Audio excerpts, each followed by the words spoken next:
premier souvenir sportif, c'est assez compliqué parce que comme j'étais un peu hyperactive quand j'étais jeune, j'ai eu la chance de faire plein de sports. Mais je pense que celui qui m'a le plus marqué, c'est quand j'ai appris à nager. Et ouais, je me souviens de la piscine bleue, du bonnet, des lunettes. Et ouais, j'ai toujours une connexion super puissante à l'eau, donc je pense que c'est celui-là que je choisirais.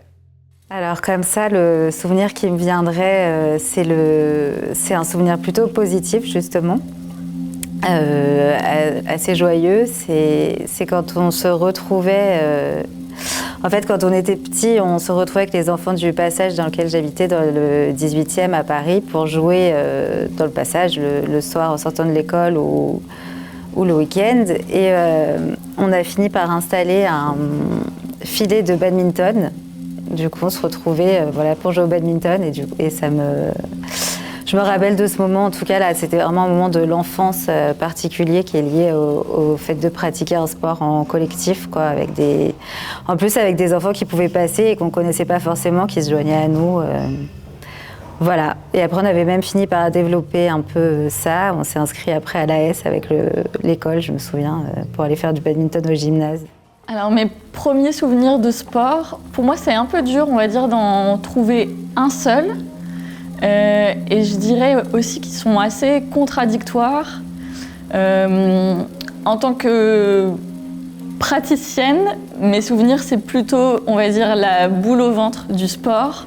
Le fait de pas forcément être à la hauteur ou de risquer de faire perdre son équipe. Mais par contre, en tant que spectatrice du sport, j'ai, je pense, des meilleurs souvenirs d'enfance.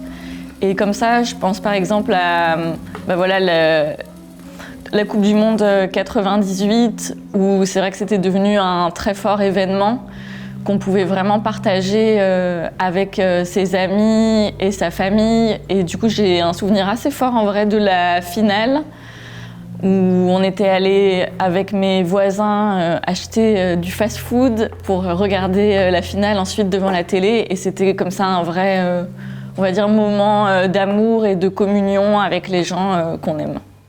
Alors mon tout premier souvenir lié au sport, c'est quand j'étais très petite, la première fois que j'ai eu un cours de sport.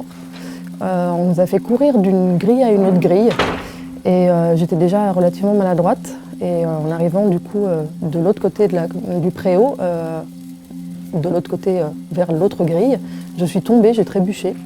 Et je me suis enfoncé un morceau de métal dans la tête, un morceau de métal de la grille, c'était une grille torsadée comme ça. Et en me relevant, ça a arraché une petite partie de mon crâne. Ce qui fait que je suis allée voir ma prof de sport du haut de mes 5-6 ans, le visage entièrement ensanglanté et en pleurs, et que je suis partie en camion de pompiers et que j'ai eu des points de suture.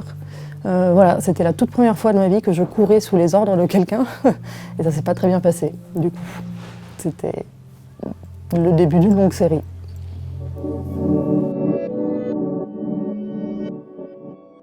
Bonjour, je m'appelle Marion Lasserre. Bonjour, je suis Esther Mégard. Je suis Ludivine Larche-Bessette. Bonjour, je m'appelle Cécilia Dercé. Et je suis en résidence depuis les tribunes.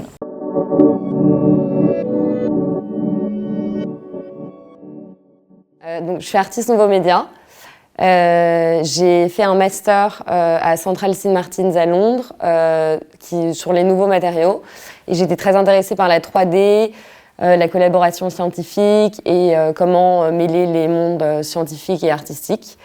Du coup, je suis rentrée à Paris en 2020 et j'ai commencé à collaborer avec des scientifiques aux Pays-Bas, à faire des films en 3D, des sculptures, tout autour du monde figital. Donc pour Depuis les tribunes, j'ai travaillé sur Décor. C'est un film en 3D où j'ai recherché l'impact des mathématiques et des données sur la performance sportive. Donc l'idée, c'était d'utiliser 4 points de données pour en quelque sorte créer le film. Donc j'ai utilisé la capture de mouvement, une caméra thermique, un casque EEG qui mesure les ondes d'activité cérébrale du cerveau et les sons qui influencent tout le son du film. Donc la caméra thermique, c'était pour la couleur, la capture de mouvement, en fait tous les mouvements viennent directement de toutes les performances que j'ai enregistrées pendant les cours. Donc voilà, et donc le projet, c'est en gros sur les motifs qui émergent des humains et la relation entre le sport, la nature, les données. C'est un questionnement sur tous ces mondes qui sont actuels. Du coup, toute l'œuvre est en 3D, donc en fait, il fallait un moyen d'un peu matérialiser toute cette œuvre en 3D parce que comme vous le verrez dans le film, en fait, c'est très abstrait au départ et ensuite le corps se crée en fait à partir des lignes un peu mathématiques. Donc il fallait que j'ai un moyen de matérialiser tout ça. Donc j'ai aussi réalisé des sculptures en 3D pour pouvoir visualiser en quelque sorte, physiquement au-delà de l'écran ce qui se passait dans le geste sportif. Du coup, j'ai collaboré avec le centre d'arts martiaux Tkelam à Blagnac. Et j'ai suivi la plupart de leurs cours, donc ça allait des cours de yoga, des cours de tai chi, des cours de Viet Vo Dao, cours de Viet Vo Dao enfants, adultes, tous les cours pour les très petits enfants, donc de 4 ans. Le plus jeune licencié du club, il a 4 ans, et la licenciée la plus âgée, elle a 74 ans. Donc j'ai vraiment suivi tous les cours d'âge et plusieurs sortes de cours, donc c'était super intéressant de voir les différentes pratiques entre les âges et les personnes et les communautés qui se créent. Donc ça, c'est vraiment quelque chose que je voulais mettre en avant aussi. D'une certaine manière, c'est le fait qu'il y a vraiment une communauté en fait dans le centre et que les âges interagissent entre eux grâce au sport. Donc pour la capture de mouvement, j'ai collaboré avec environ 10 élèves du centre, des adolescents qui font en fait la pratique de compétition du Viet Vo Dao. Donc ils ont chacun leur enchaînement. Ils ont entre 12 et 18 ans et ils ont participé à plein de compétitions. Donc eux, en fait, ils refont beaucoup leur enchaînement en cours pour le perfectionner, pour vraiment avoir le geste parfait. Donc c'était super intéressant de voir par la capture de mouvement, les changements, les tout petits changements par exemple qu'ils avaient dans leur enchaînement sportif. Autour du projet Décor, on fait aussi plusieurs sessions de médiation pour un peu expliquer toute l'idée derrière le projet, donc l'utilisation des données, les technologies qui sont utilisées et comment, en fait, d'où ça vient, où ça peut aller, tout le concept autour du projet. Donc avec des jeunes de la ville de Blagnac, il y aura plusieurs sessions de médiation. Et voilà, on en a déjà fait en fait plusieurs. Quelques-unes, et ça s'est super bien passé. Les jeunes, ils ont vraiment envie de comprendre un peu la capture de mouvement, spécifiquement comment ça marche et d'où ça vient. C'est aussi super intéressant, les débuts de la photographie, chronophotographie.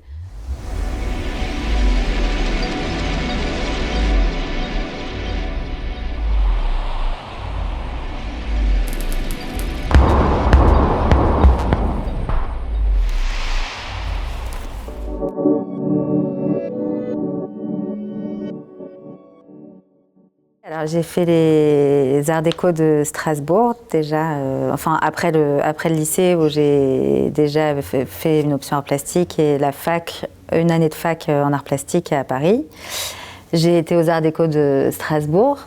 Donc là, c'est une école qui se fait soit en 3 ans, soit en 5 ans. Et je me suis spécialisée en illustration.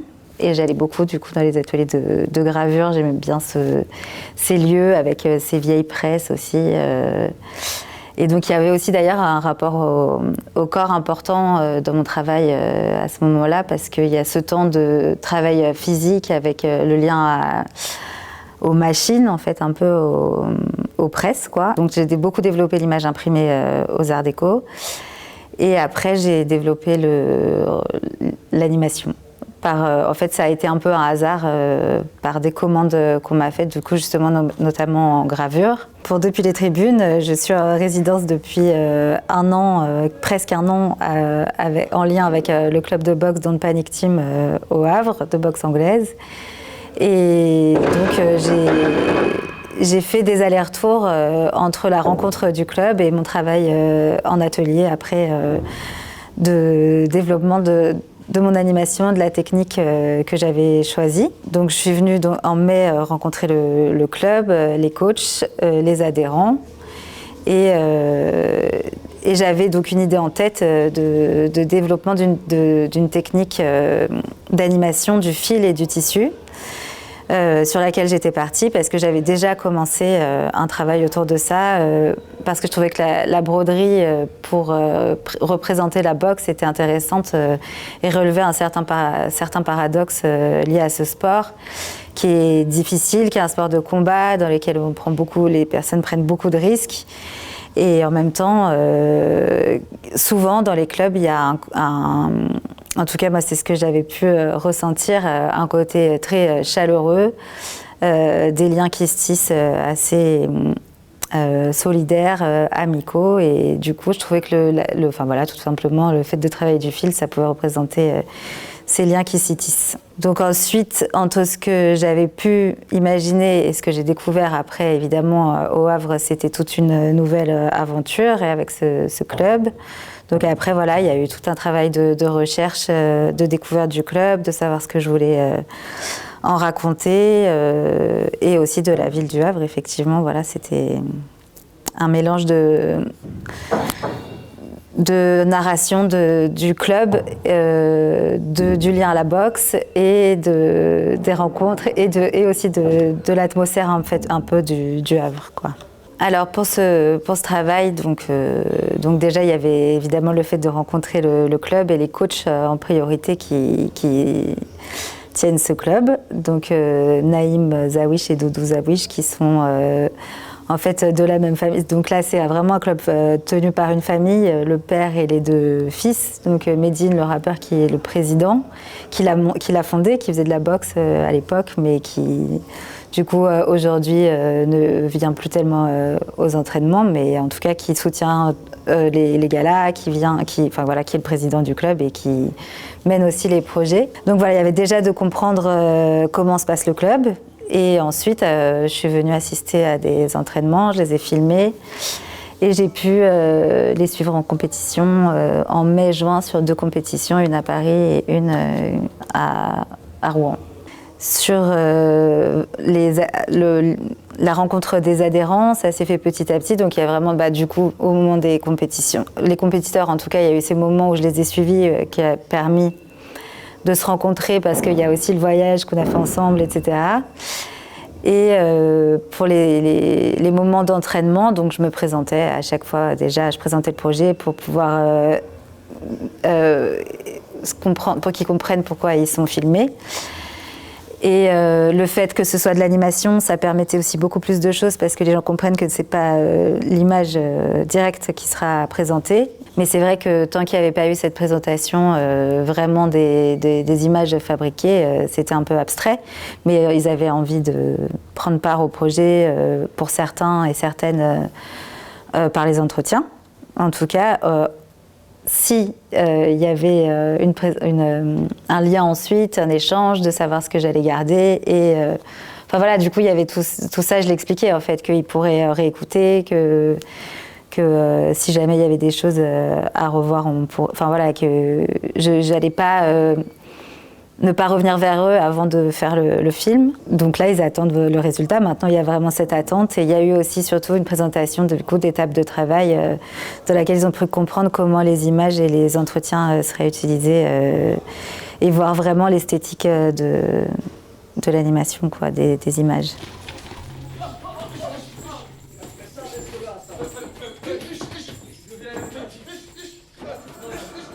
Le principe fondamental de la boxe éducative, c'est quoi?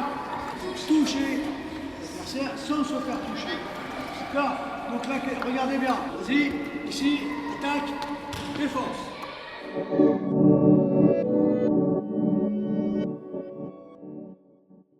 Donc moi j'ai été formée en école de cinéma à la FEMIS, au département images, donc je viens plus de la technique cinéma. Et de fil en aiguille, j'ai vraiment développé ma pratique de plasticienne, qui est, on va dire, vraiment à la croisée de plusieurs disciplines, donc le film, la vidéo, mais aussi la photographie et la danse contemporaine.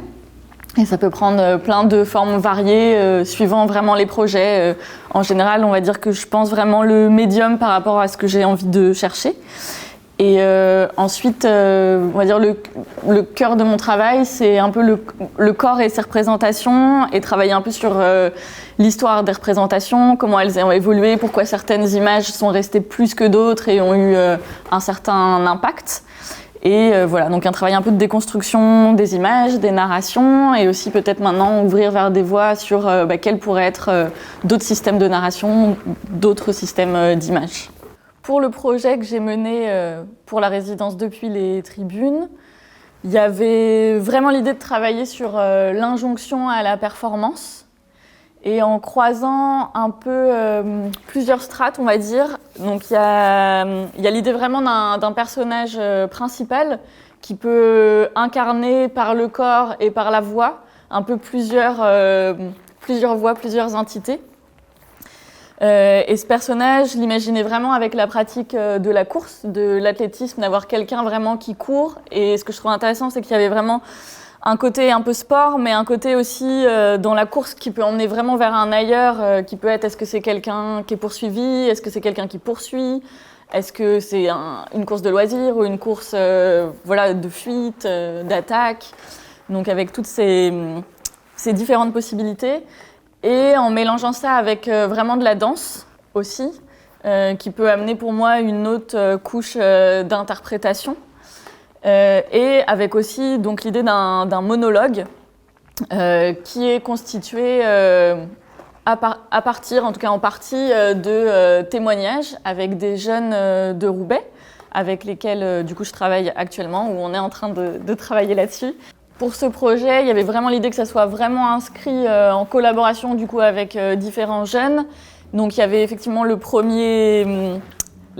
première strate qui était les jeunes pratiquants et pratiquantes d'athlétisme à l'US Tourcoing, où là du coup c'est des échanges, de l'observation. Et après il y avait vraiment l'autre partie avec le Labo 148, avec des jeunes aussi d'horizons très variés, où là c'était vraiment un temps, qui n'est pas fini d'ailleurs, qui est en train d'avoir lieu, temps d'atelier d'écriture avec du coup l'auteur Denis Baronnet, où on a co-construit ces ateliers, où là vraiment on est parti sur des idées, des mots qui pour nous étaient reliés à l'idée de performance dans leurs aspects les plus positifs comme les plus négatifs, et ensuite de faire un travail sur plusieurs sessions avec ces jeunes où aussi nous on se met en jeu, on fait les mêmes exercices que les jeunes, on écrit aussi. Par exemple, ça peut être de penser certains souvenirs qui sont reliés à des mots, par exemple la vulnérabilité, la puissance, la performance, des choses comme ça. Et après aussi passer des fois par des petits exercices aussi de fiction qui peut permettre de moins se mettre en porte-à-faux dans des choses personnelles et qui permettent après de pouvoir revenir à des choses personnelles, ce qui permet ensuite d'avoir une sorte de chorale de vécu et de ressenti très différents par rapport à cette idée d'injonction à la performance qui se joue sur énormément de niveaux, que ce soit des niveaux corporels ou des niveaux où ça peut être dans l'univers professionnel, scolaire, avec ses parents, la société. Enfin, il y a plein un peu de différents niveaux, et pour avoir un peu comme ça différentes visions qui après peuvent s'incarner par un seul personnage au sein du film.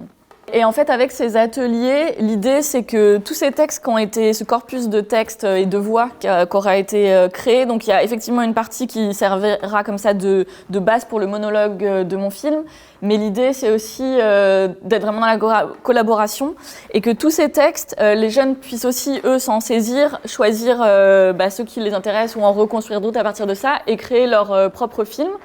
Où là, du coup, ça sera une seconde étape, ce qui fait qu'à la fin, il y aura plusieurs films vraiment réalisés par les jeunes, et puis le mien dans le cadre de la résidence. Ça n'a rien de capital, non?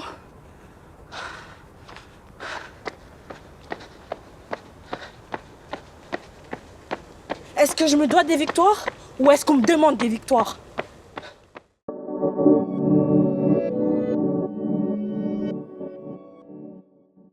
Ma formation, je viens du cinéma, mais du cinéma plutôt de fiction. C'est la première fois que je suis en train de réaliser une forme documentaire, en tout cas hybride documentaire, parce que j'ai quand même ramené pas mal de fiction et de ma pratique de fiction dans ce projet.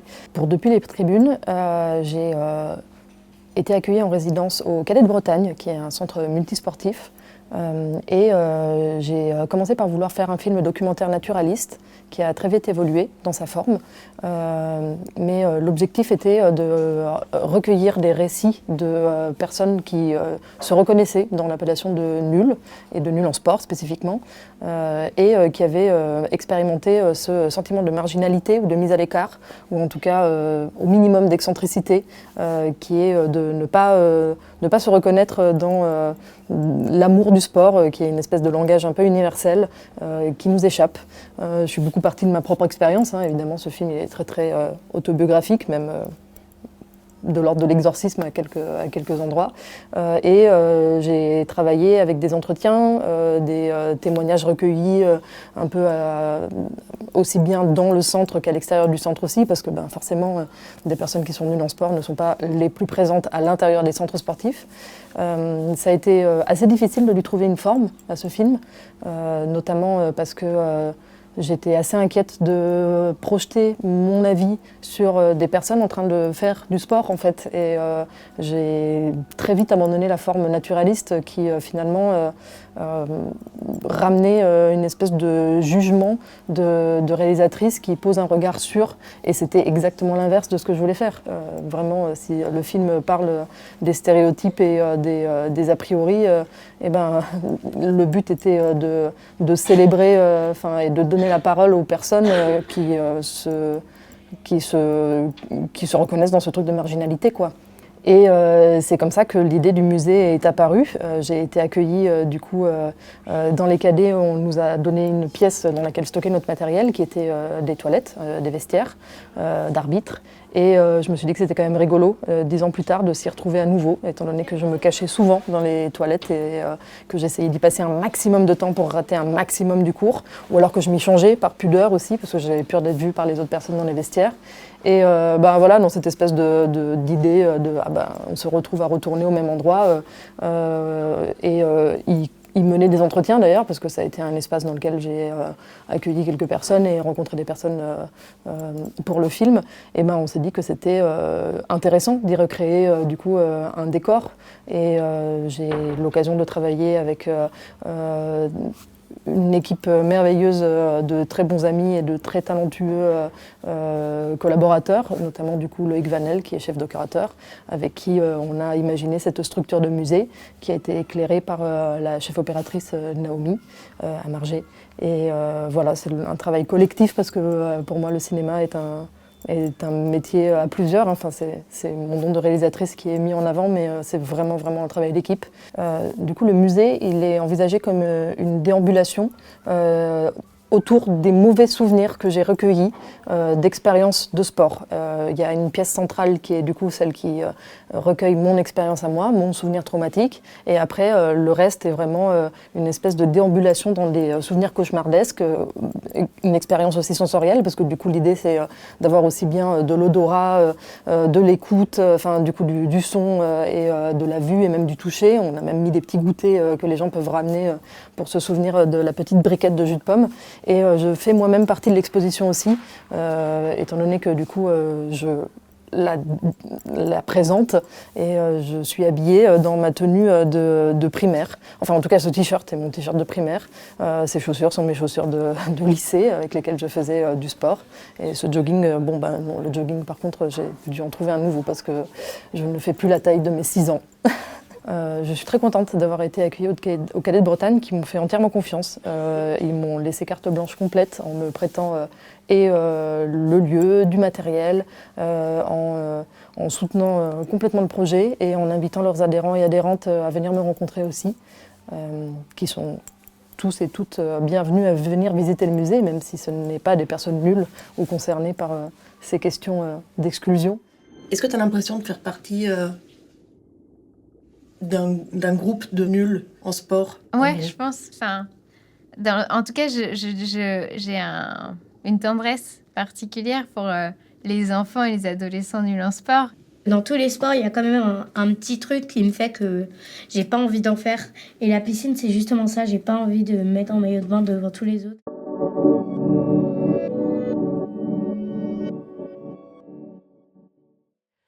Du coup, travailler sur le geste sportif, je trouve ça intéressant parce que si on part du principe que la vie, c'est le mouvement, en fait, le mouvement des cellules, le mouvement des fluides, le mouvement du corps, des corps ensemble, je trouve que le geste sportif, c'est intéressant parce que c'est le geste appris, le geste maîtrisé, le geste perfectionné, le geste qu'on refait.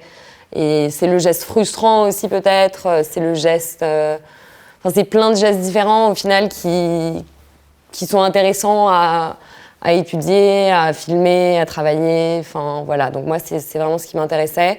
Et justement, ces contradictions entre l'abstraction, la fluidité, l'intuition, la chose apprise, les temps longs et les moments vifs, tous ces contrastes, en fait, qui, pour moi, sont le sport et en réalité sont super intéressants à l'image et aussi juste à en parler. Voilà.